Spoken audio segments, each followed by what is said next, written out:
Ahora, esta semana, a principios de la semana, en la discusión con la Comisión Política de nuestra organización, usted se refirió a la semana como esta fue la semana decisiva.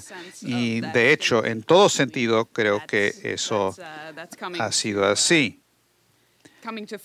Eso está volviéndose un hecho. Ahora, con la situación en Chipre que estalló el fin de semana pasado, estoy suponiendo que mucha gente conocen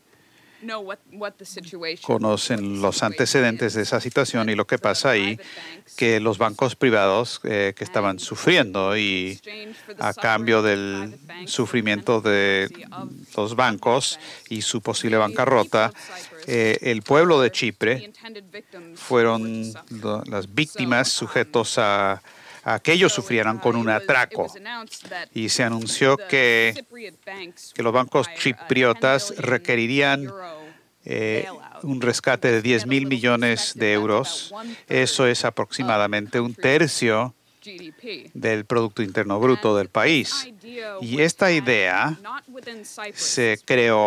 ocurrió no de Chipre, no vino del Parlamento de Chipre, sino más bien de la famosa Troika, la Comisión Europea, el Fondo Monetario Internacional y el Banco Central Europeo.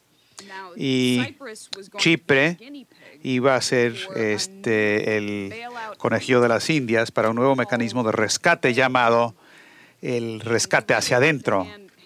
Y realmente hay que felicitarlos a los autores de esta política, simplemente porque han sido tan innovadores con la terminología, por lo menos. Esta idea de rescatar hacia adentro la idea era imponer un impuesto a los que tuvieran cuentas corrientes o de depósito en Chipre, gente con menos de 100.000 euros de depósitos que se cubre supuestamente y está garantizado, como la FDIC lo hace en Estados Unidos. Menos de 100.000 euros iban a recibir un impuesto de nada más 6%. Simplemente se lo quitaban de la cuenta y más de 100% le iban a imponer un impuesto de aproximadamente 10%. Ahora, eso lo desaprobó el Parlamento de Chipre con una protesta inmensa por parte del pueblo de Chipre. Sin embargo, cualquier persona que cree que ese voto negativo por parte del Parlamento en cuanto a la expropiación de los depositantes, que ahí se acaba la crisis, francamente, cualquier persona que crea eso está loco. Ahora,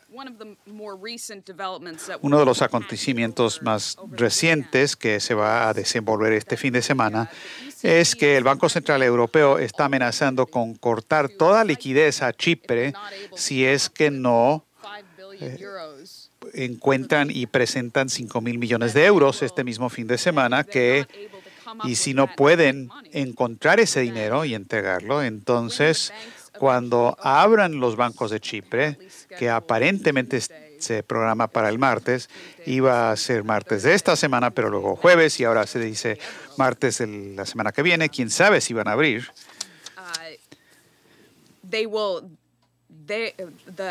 El Banco Central Europeo dice que no le otorgará líneas de crédito a estos bancos si Chipre o si Chipre rechaza las condiciones que se le han impuesto para el rescate. Ahora, es una situación que está cambiando muy rápidamente y hay implicaciones enormes de esta situación, que es lo que mucha gente le gustaría conocer su opinión al respecto. Han habido reacciones de importancia en Rusia a principios de la semana, principalmente porque, como la mayoría de la gente sabe, una buena parte de los depósitos en Chipre son de grandes compañías rusas, de oligarcas rusos y demás. Y eso se sabía cuando Chipre se metió a la Unión Europea, que eran simplemente un paraíso fiscal, teniendo agua por todos lados, eran un paraíso fiscal perfecto para lavar dinero sucio. Pero bueno, Pero anticipando que Chipre tiene que encontrar este dinero este fin de semana, han habido muchos intentos de jalar a Rusia para que ellos rescaten a Chipre. Se le están refiriendo a estos planes como llamado Plan B. Hace algunos días, esta semana, a Rusia no se le informó de la decisión que se estaban tomando respecto a Chipre. Así es que la expropiación ocurrió de manera muy sorprendente para los mismos rusos. El primer ministro Medvedev dijo que lo que hizo la troika, que estaban actuando de manera desbocada y que sus propuestas que forzarían a depositantes rusos a aportar sus depósitos, que esto para rescatar a los bancos chipriotas, eso, dijo él, se parecía a las confiscaciones ocurridas en el periodo soviético. Ni hablar, esto ha creado tensiones geopolíticas muy importantes entre la Unión Europea y Rusia. Las implicaciones de esto son muy grandes respecto a otras naciones endeudadas en el sur de Europa, España, Grecia, Irlanda, Italia. Así que hay varias preguntas que surgen.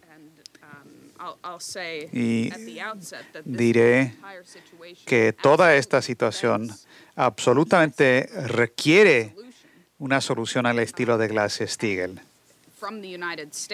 Y desde Estados Unidos, y luego llevar esto a que se actúe también en base a esto por parte de las naciones soberanas de Europa. Pero entre las preguntas que surgen, era conocido que esta movida para expropiar a los depositantes causaría un pánico total, cosa que ocurrió. ¿Por qué? ¿Por qué lo hicieron? ¿Pura estupidez o alguna otra cosa? También hay, y también me gustaría que usted aborde la cuestión más amplia, geopolítica, de la crisis de Chipre, qué significa para Estados Unidos, qué significa para otras naciones de Europa y qué significa para Rusia. Si puede abordar eso, por favor. Bueno, empecemos por donde terminaste, porque ahí está. Este sistema no va a continuar, no puede continuar, y la situación es geopolítica en extremo. Estados Unidos también, por cuenta propia, está en bancarrota irremediable. Ese es un hecho. En todas las naciones de Europa, en el continente europeo, solamente Francia y Alemania, que tienen todavía cualquier credibilidad significativa. Su credibilidad se está destruyendo. Ellos mismos están destruyendo su propia credibilidad de manera rápida. Así es que no hay esperanza. La situación de Estados Unidos es absolutamente algo que no tiene remedio. Si vemos la hiperinflación que se desató especialmente desde el 2007, pero empezó al cerrar el periodo presidencial de Bill Clinton, cuando se revocó la ley Glass-Steagall. Y este fue el fraude más grande que haya ocurrido dentro de Estados Unidos. Fue el Graham-Bliley, la ley Graham-Bliley, que eliminó a Glass-Steagall, y eso aterró al presidente Bill Clinton, que estaba bajo amenazas tremendas de muchos lugares, y por lo tanto él respaldó el fin de Glass-Steagall. Fue lo peor que había hecho en toda su vida, pero lo hizo bajo presión enorme. Y esto había sido planeado desde hace mucho tiempo, antes de que fuera presidente Bill, a principios o a fines de los 70s y principios de los 80s. Todo este fraude se realizó. Y claro, lo peor de este fraude fueron los 3 gobiernos de George Bush, el viejo y luego el jovencito. Y entre los dos tuvieron 3 periodos. Y ahora lo que pasa con este presidente. Así es que no hay esperanza para la continuación del actual sistema financiero y monetario internacional ahora. India y China obviamente son países de importancia. Hay otros países en el este que son países independientes hasta cierto grado y tienen un papel independiente, pero la región transatlántica es la región que es decisiva porque el sistema monetario y financiero internacional está ubicado principalmente en esa región, alrededor del Océano Atlántico de ambos lados. Así es que estamos viendo el fin del sistema. La única manera de salir de este sistema, si usted quiere sobrevivir en Estados Unidos, si usted quiere tener una vida en Estados Unidos, usted va a impulsar a la Glass-Steagall lo más rápido posible, y estoy hablando de semanas o días. Aprobémoslo ahora. Es la cosa más importante que usted puede hacer para su vida y la vida de su familia y de sus amigos dentro de Estados Unidos y para beneficio de gente en otras partes del mundo. Esto, si estalla, significará que nadie en Estados Unidos, ni los que se consideran ahora muy ricos, ellos no saben lo que es un verdadero estallido, porque no habrá nada. ¿Sabe usted lo que significaría para una nación o varias naciones que llegan al punto donde no tienen dinero? No tienen dinero en el banco, no tienen dinero que circule en sus cuentas. El dinero se ha muerto. La mayor burbuja financiera que jamás se haya concebido, que está destruyendo a todo el planeta, empezando con la región transatlántica. Así que cualquier persona que siga oponiéndose a la ley Glass-Steagall, ya sea a sabiendas o no, es un criminal genocida. No hay solución para esta solución que exista en la región transatlántica, salvo en Islandia, donde han decidido que van a aprobar la ley Glass-Steagall. Y la única posibilidad para Estados Unidos y el pueblo es que se apruebe la ley Glass-Steagall ahora. Ahora, ¿cuál es la cuestión aquí? ¿Por qué? ¿Por qué se oponen a la Glass-Steagall? Bueno, realmente no son estadounidenses leales, eso sí se lo puedo decir. Son tipos de Wall Street. ¿Y cuál es su interés? Desde el momento en que un ladrón se volvió presidente de Estados Unidos, los Estados Unidos y los intereses económicos han estado principalmente, con pocas excepciones, han estado bajo el control del Imperio Británico. Lo que pasó es que en esa situación, después del fin del periodo de uno de nuestros mejores presidentes, nuestros más grandes presidentes, Wall Street tomó control. ¿Y qué fue Wall Street? Wall Street fue el interés bancario de los británicos, el interés internacional. Y de ese momento en adelante, Estados Unidos, hasta la guerra civil, Estados Unidos se vio dominado por los intereses bancarios británicos, incluyendo unos tipos locos en Boston que formaban parte de lo mismo. Y luego de nuevo tuvimos los asesinatos de presidentes. A comienzos del siglo XX, éramos en cuanto a Wall Street, formábamos parte del imperio británico y seguimos siendo hasta Franklin Delano Roosevelt. Y en el momento en que él murió, otro títere, Harry Truman, tomó control a nombre de los intereses británicos y esencialmente le dijo al imperio británico, hagan lo que quieran, aquí estoy, pueden contar con Truman. Y Truman nunca hizo nada para que el imperio británico no estuviera feliz de todo lo que hacía. Ahora el pueblo americano va a tener que decidir, igual que otras naciones, este pueblo estadounidense va a tener que decidir si tiene la aptitud moral para sobrevivir. Porque si no aprobamos la Glass-Steagall y las consecuencias de no apoyar Glass-Steagall sigue existiendo, no va a haber nada, ¿no?, para esta gente. No van a tener ni sus vidas.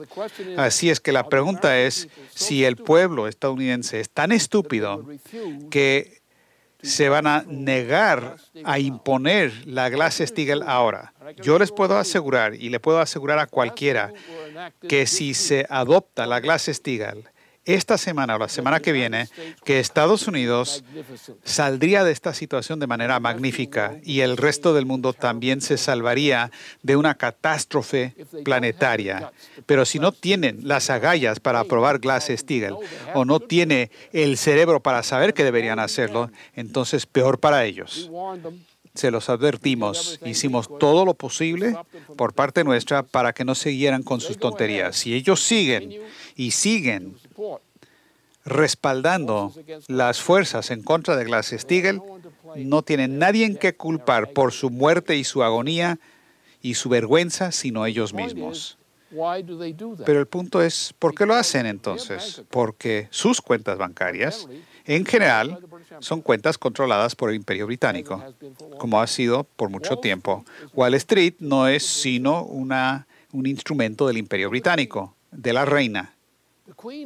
La reina es la dueña de todo el dinero y lo que ella representa en cuanto a imperio británico, que realmente es un imperio, no es una cosa llamada Gran Bretaña. Esto tiene que ver con muchas otras naciones. La mayoría de las naciones de África no son sino naciones esclavas del imperio británico. Todo el sistema del euro es un sistema esclavo del imperio británico. Y lo mismo ocurre en muchas partes del mundo. Y aunque India y China y otros países en Asia son países independientes, si este sistema se hunde en el sistema transatlántico, si Glass-Steagall no se aprueba en la sección transatlántica, lo que podríamos perder es la especie humana.